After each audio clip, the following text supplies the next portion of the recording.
let's take a look at an end-to-end MLOps model workflow with Databricks and how you can take Databricks and MLflow and convert it to another platform if you'd like.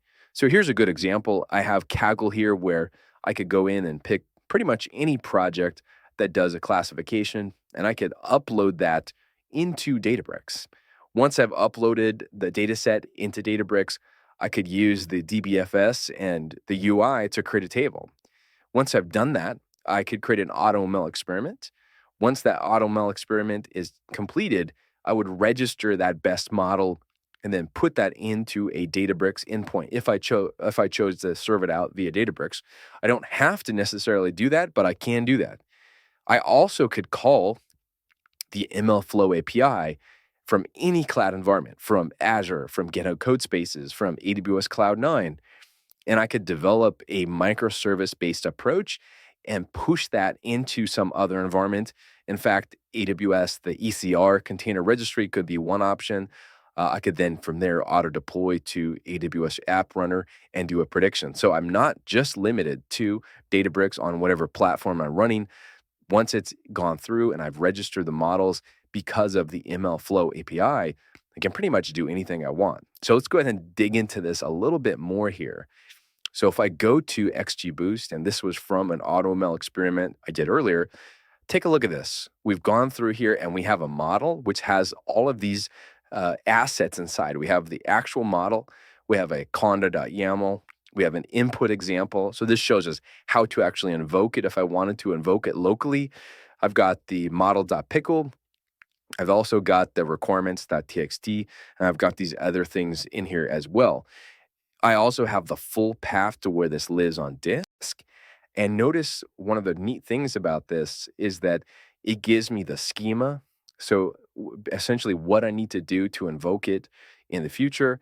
And then also if I wanted to predict it on a Spark data frame, it shows me the exact run ID and also the commands to load it up and then do a prediction. And then it also shows me a way to do this on a pandas data frame as well. So this is really handy because I could go right into this platform and invoke it. Now, I can do more than that though, because I also can register this model. Let's say in this example here, we'll just call this people. And once I've registered it, then I could actually go through and call this and version it from another platform. Now, let's go ahead and take a look at a project that I've got up here on GitHub here. And notice here that I created some code around predicting fake news. I went through, created a payload that has some fake data like aliens are coming to invade Earth. And I went through and I post that into my predict fake news. And I was able to actually predict that that was fake. So this is a full end-to-end workflow by just wrapping up some of those things that I showed earlier.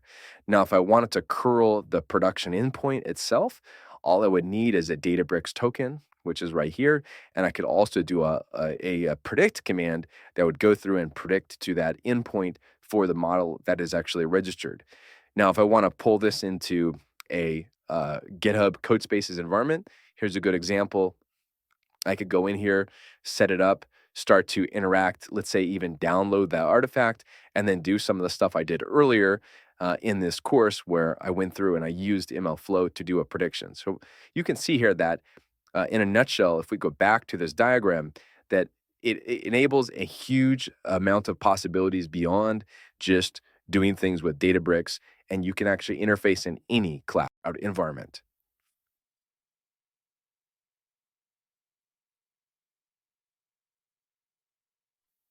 All right, let's take a look here at this Polars project. What's really great about it is that I have some CSV data, which is really common for a data engineer, and it is going to explore life expectancy. You can see the different columns here, country name, life expectancy at birth, total, etc. Now, once I've got all this data together, again, with a really common data frame type workflow for many organizations, you'd love to give a command line tool to somebody that they can explore the data more at their leisure and do common operations in a very uniform way. So what I do here is I first build out this lib.rs. It's a very common place for you to put utilities. And inside of here, take a look. I do this import. I say use polars, And then I build a bunch of helper functions and use pub to publicly expose them. So we can see here that pub shows that the read CSV is exposed.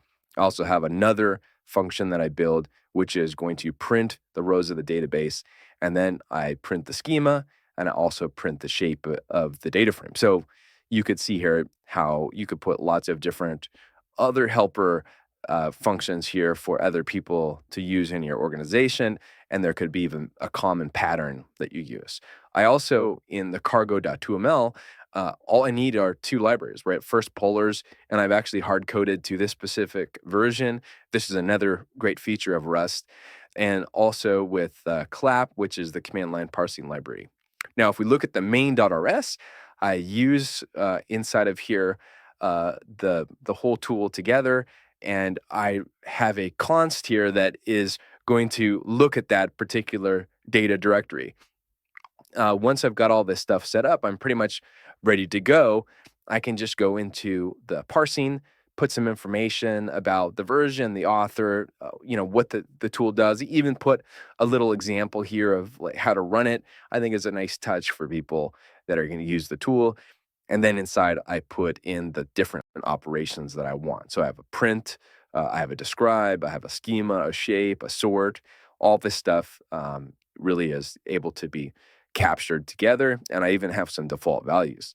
Once I've got all that set up, right, the lib, the main, everything, the command line parser, I put it into the main function here, which then just does matching, right? It says if this particular option is put in, run this command. If this other option has come in, let's do this command. And then at the very end here, I have some logic here that just really cleans things up and lets me use DataFrames in a very pleasant way. And then that's it. At the very end, I'm able to actually take this and make a high-performance, pure Rust-based data frame tool that I can give the binary to, and I'm not going to have to worry about weird installation problems. And this is really the advantage of Rust over Python for data engineering. Here we go. Let's go ahead and run it. Nice. I've got the data frames all printed out here. And in this particular example, it shows what the shape is, 3 by 66. And I have the country name, country code, indicator, right? So I have a really good overview of what's happening because I was able to write that helper code that does all the hard work.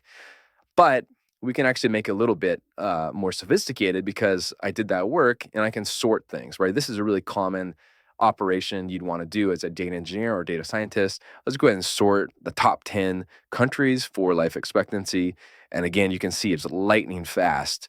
We go through here, we see that countries in Asia have amazing life expectancy, also Australia, Europe, right? There's some amazing life expectancies here. And I can see this very clearly because the tool was well architected. So in a nutshell, I think it is important to consider for data frames that pure Rust solutions have many advantages, including security, portability, performance over traditional scripting languages like Python, for example, or R. And high-performance data engineering tools should look at using pure Rust-based solutions.